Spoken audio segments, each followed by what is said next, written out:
terkait dengan hamdalah sebagai wujud syukur kepada Allah untuk mendekatkan kita pada kebahagiaan dan kesuksesan dalam hidup yang sejati. Pun demikian dengan salawat kepada Nabi sallallahu alaihi wasallam yang ternyata memiliki beragam jenis salawat sesuai kebutuhan hidup kita dan harapan kebahagiaan kita di akhirat nanti. Maka di Jumat ini kita akan coba uraikan dengan sangat singkat dan padat tentang rukun yang ketiga, pilar yang ketiga dalam khutbah Jumat, yaitu pilar wasiat takwa. Rukun wasiat takwa. Dipandang tidak lengkap, tidak sah khutbah Jumat jika tidak menyertakan wasiat, pesan-pesan kuat terkait takwa dalam pesan khatib yang disampaikan pada setiap jamaah yang datang di khutbah Jumat dimaksud. Hadirin sekalian, satu, mengapa takwa itu penting? Sehingga saking pentingnya, minimal sepekan sekali setiap Jumat seluruh khatib di dunia ini mengingatkan, wahai jamaah sekalian, wahai hadirin sekalian, mari kita tingkatkan takwa kepada Allah dengan sebenar-benarnya takwa. Lantas kemudian mengutip dalam surah Al-Quran itu, di surah yang ketiga Ali Imran di ayat 102, ya ayyuhalladzina amanu taqullaha haqqa tuqatih wa la tamutunna illa wa antum muslimun. Hai semua orang yang telah menyatakan dirinya beriman, tingkatkanlah takwa kalian kepada Allah dengan serius, dengan sungguh-sungguh, dan pastikan menjaga takwa itu sepanjang hidup. Jangan sampai wafat kecuali kita menjadi pribadi yang tunduk patuh pada ketentuan Allah Subhanahu wa Ta'ala. Ada dua pembahasan penting dalam khutbah Jumat ini. Satu, mengapa kita mesti bertakwa? Kedua, bagaimana caranya kita meningkatkan takwa kepada Allah Subhanahu wa Ta'ala. Hadirin, jika kita mencoba membaca, menghitung dan menganalisis 6.236 kurang lebih ayat Al-Quran, 114 surah, 30 juz, kita akan mendapati bahwa kata takwa dan derivasinya, turunan-turunan katanya, setidaknya disebutkan sebanyak 240 kali dalam Al-Quran. 240 kali ini secara garis besar dibagi kepada dua bagian. Yang pertama, bagian penjelasan mengapa mesti bertakwa, dan bagian kedua tentang petunjuk bagaimana cara bertakwa dan meningkatkannya. Di bagian pertama, Allah yang menciptakan kita. Tuhan kita Allah, yang mencipta kita Allah, yang menata hidup kita Allah, yang tahu tentang kita Allah. Dengan semua penjelasan ini, Allah menegaskan kepada kita bahwa jika setiap hamba yang Allah cipta itu mampu bertakwa, satu, Allah akan mudahkan semua urusan hidupnya. Semua jenis kesulitan yang mungkin kita hadapi dalam hidup itu akan dimudahkan oleh Allah. Bukan tidak punya masalah, bukan tidak punya kesulitan. Di sekolah yang belajar mungkin punya kesulitan, guru yang mengajar mungkin punya kesulitan. Sebelum mengajar berangkat dari rumah mungkin ada masalah di rumah tangga. Di jalan mungkin mendapatkan masalah. Dan tidak ada orang yang hidup yang tidak mendapatkan masalah dalam hidupnya. Karena masalah itu dihadirkan oleh Allah untuk meningkatkan kualitas hidup kita dalam menghadapinya, bukan ingin membuat hidup kita bermasalah. Tapi ada orang-orang yang sebelum menghadapi masalah itu, diringankan masalahnya oleh Allah, sehingga seakan-akan tidak punya masalah. Senyum, selesai masalah. Ada orang yang bahkan belum senyum, selesai masalahnya. Ada orang yang tidak pernah senyum karena nggak tuntas-tuntas masalahnya. Maka syarat pertama kata Allah, Quran surah ke-65 di akhir ayat yang kedua, ketika Allah berfirman, "Wa may yattaqillaha yaj'al lahu makhraja." Dan siapapun yang mampu meningkatkan takwanya. Perhatikan kalimatnya, bentuknya fi'il mudhari'. Paling mudah disampaikan dalam pendekatan bahasa Inggris misalnya, present continuous and future. Sekarang, terus, dan sampai kapanpun. Progresif, meningkat terus. Siapapun yang mampu terus meningkatkan takwa, tingkatkan, dijamin oleh Allah, yaj'al lahu makhraja. Maka Allah berikan jalan keluar, solusi dari setiap persoalan yang ia alami. Bentuknya menggunakan bentuk nakirah, tidak ada alif lamnya. Makhraja, artinya semua bentuk persoalan, maka datang semua bentuk solusi. Jadi syarat pertama kalau ingin hidup mudah, itu bukan uang. Jadi kalau Anda bekerja untuk mendapatkan uang yang tujuannya supaya memudahkan hidup, itu orientasi yang salah. Karena ternyata banyak orang yang punya uang pun masih punya banyak masalah juga. Tidak sedikit yang crazy rich itu bermasalah. Jadi jangan disimpulkan kalau punya uang itu mampu menghilangkan masalah. Jangan disimpulkan kalau banyak uang itu mampu menipiskan persoalan. Justru terkadang banyak uang, banyak tekanan. Banyak uang, banyak persoalan. Dan tidak sedikit yang punya uang, punya persoalan, bisa mendapatkan solusi terbaik untuk mengatasinya. Jadi kalau ada orang yang punya uang melimpah, atau punya kedudukan tinggi, jangan dikira punya kedudukan, punya jabatan tinggi itu tidak punya masalah. Semakin tinggi, semakin kencang anginnya. Semakin tinggi, semakin deras persoalannya.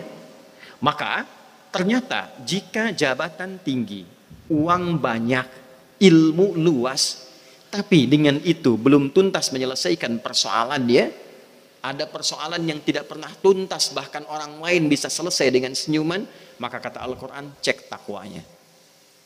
Cek takwanya. Karena syarat pertama bagi Allah yang menciptakan kita dan mengetahui solusi, maha mengetahui semua solusi dari masalah itu, syarat pertamanya takwa, bukan dunia. Di bagian yang pertama, wa yarzuqhu min haitsu la yahtasib. Pun demikian dengan rezeki. Tadi yang disebutkan uang itu rezeki, kedudukan itu rezeki, keturunan itu rezeki, kebahagiaan itu rezeki. Kaya tapi gelisah, tidak ada nilainya. Maka ketenangan, keturunan, kekayaan, kedudukan ketika disebutkan dengan nama rezeki, syarat pertamanya kalau ingin berlimpah. Berlimpah itu kadang datangnya dari sisi yang tidak kita duga. Kalau yang standar, silahkan kerja, Anda dapat uang. Silahkan Anda beraktivitas untuk meraih kedudukan, bisa diraih. Tapi belum tentu semua yang didapatkan itu bentuknya datang membawa keberkahan dalam hidup. Maka jika kita menginginkan syarat yang melimpah dari sisi yang tidak diduga, artinya jangankan yang kita ikhtiarkan, yang tidak kita fikirkan pun bisa datang. Maka syarat pertamanya takwa. Wa yarzuqhu min haitsu la yahtasib. Ini ada adik-adik yang belajar, ada guru yang mengajar. Ada rahasia besar dalam Al-Quran kalau ingin ditambah pintarnya oleh Allah.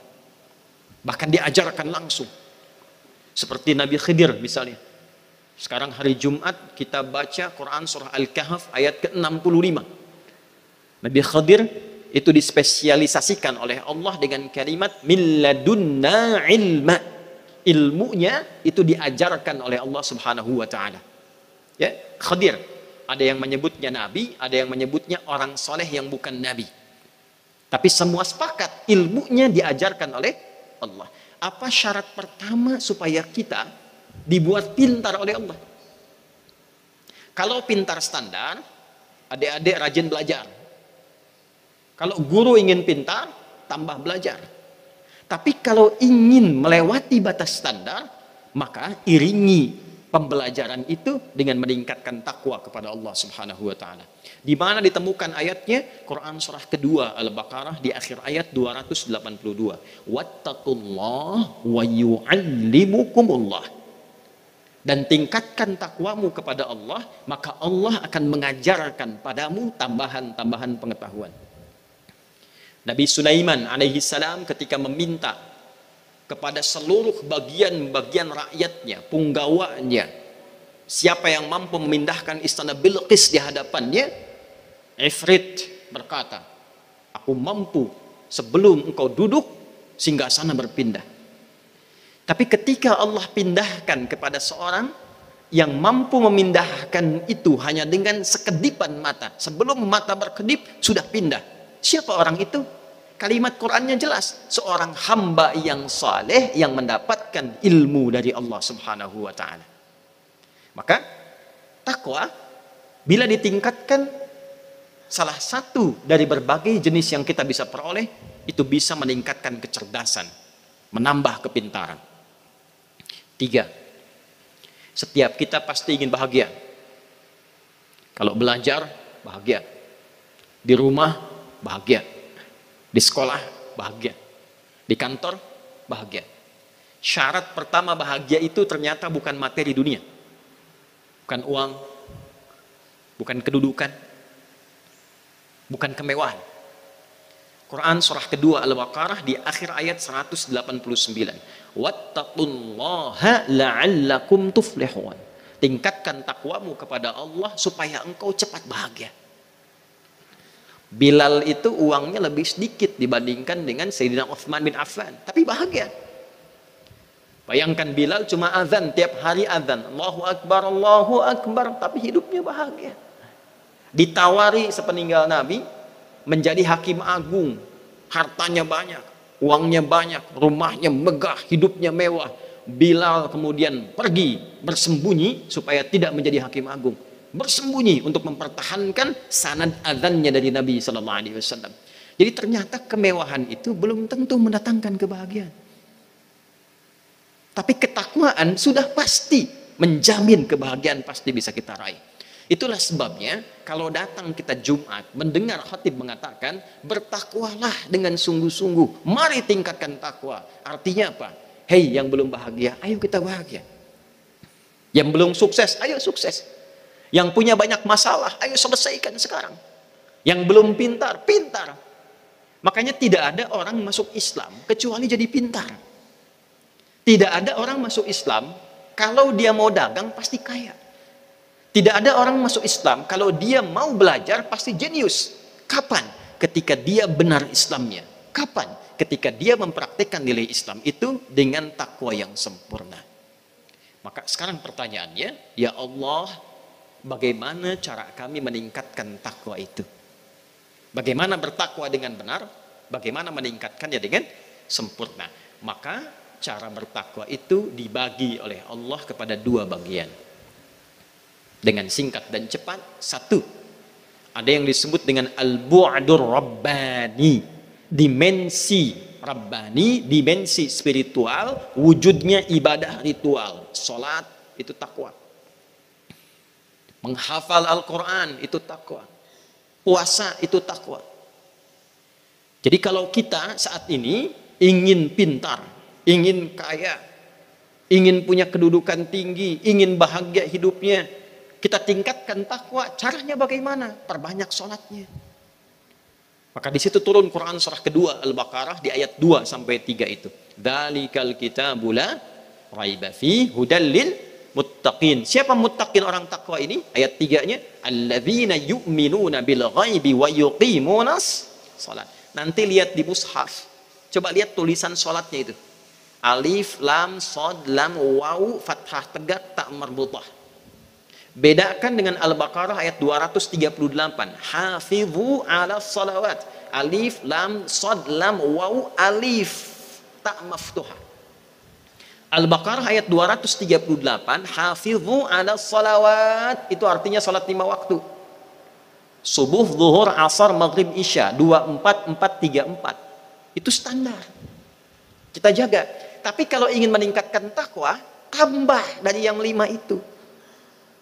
Sebelum subuh ada sholat sunnah, tunaikan. Nah, itu ciri pertama kita ingin meningkatkan takwa.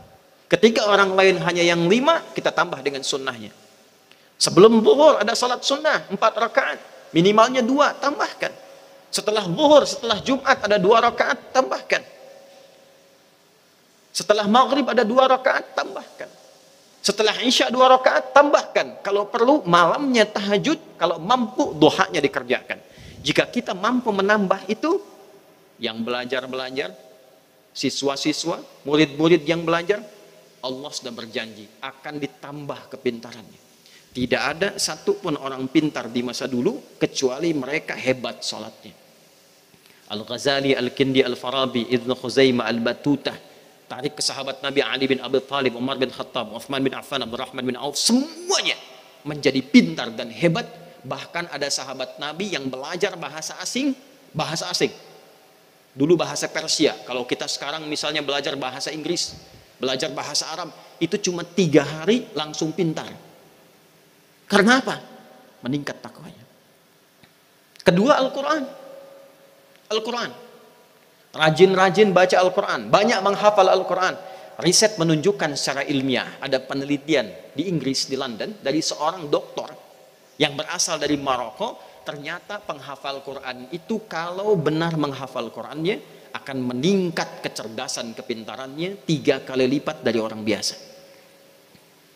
Kata peneliti ini, karena dalam Al-Quran ada 52.000 kosakata. Jadi kalau tiap hari ditingkatkan, otak kita semakin terlatih dan mudah mencerna apapun. Puasa. Ini bulan Hurum. Rajab termasuk bulan Hurum. Zulqa'dah, Zulhijjah, Al-Muharram, Rajab. Boleh puasa di bulan Rajab dengan niat puasa bulan Hurum. Silahkan tingkatkan Seninnya, Kamisnya, Ayyamul Bidnya misalnya, atau puasa Daudnya. Ketika diminta puasa oleh Al-Quran, ujungnya lihat ayatnya. Al-Baqarah ayat 183. Ya ayyuhalladzina amanu kutiba alaikumus syiyam kama kutiba alal ladzina min qablikum la'allakum tattaqun. Supaya meningkatkan takwa. Jadi kalau rajin puasa, itu pasti meningkat pintarnya. Rajin puasa, meningkat kebahagiaannya. Rajin puasa, bagi yang pebisnis akan meningkat kekuatan bisnisnya. Demikian seterusnya. Nah, yang terakhir sebagai penutup khutbah Jumat ini, bagian keduanya al-bu'dul ijtima'i, dimensi sosial, hubungan dengan sesama. Yang tadi habdum minallah, kaitan dengan Allah. Kan Allah yang punya solusi, dekati Allah kalau punya masalah. Allah yang punya ilmu al-alim, dekati Allah kalau ingin pintar. Allah yang punya rizki ar-razaq, dekati Allah kalau ingin dilimpahkan rizki. Tapi yang kedua, jaga hubungan dengan orang-orang dan makhluk di sekitaran kita. Rajin sholat, tapi tidak taat pada orang tua. Kata-katanya tidak baik. Adabnya tidak baik. Maka jangan diharap bisa pintar. Jangan diharap bisa sukses. Anda berdagang, punya masalah dengan orang tua, silakan cek. Bisnisnya pasti akan ada masalah. Demikian seterusnya. Cek hubungan dengan teman. Cek hubungan dengan tetangga. Maka takwa itu bukan sekedar kita menjaga hubungan baik dengan Allah, tapi juga menjaga hubungan baik dengan sesama. Quran surah ketiga Ali Imran ayat 133 sampai 134. Wasari'u ila maghfiratin min rabbikum wa jannatin arduha as-samawati wal ardu uiddat lil muttaqin. Siapa orang takwa di sini? Alladzina yunfiquna fis sarra wad dharra wal kadhimina al ghaidha wal 'afina 'anil nas wallahu yuhibbul muhsinin. Yaitu orang yang gemar berbagi, orang yang suka menahan amarah, orang yang suka memaafkan orang lain, orang yang tidak suka bertengkar, mencela, merendahkan orang, orang yang punya sifat-sifat baik dengan sesama dan ternyata dia punya kepribadian yang baik.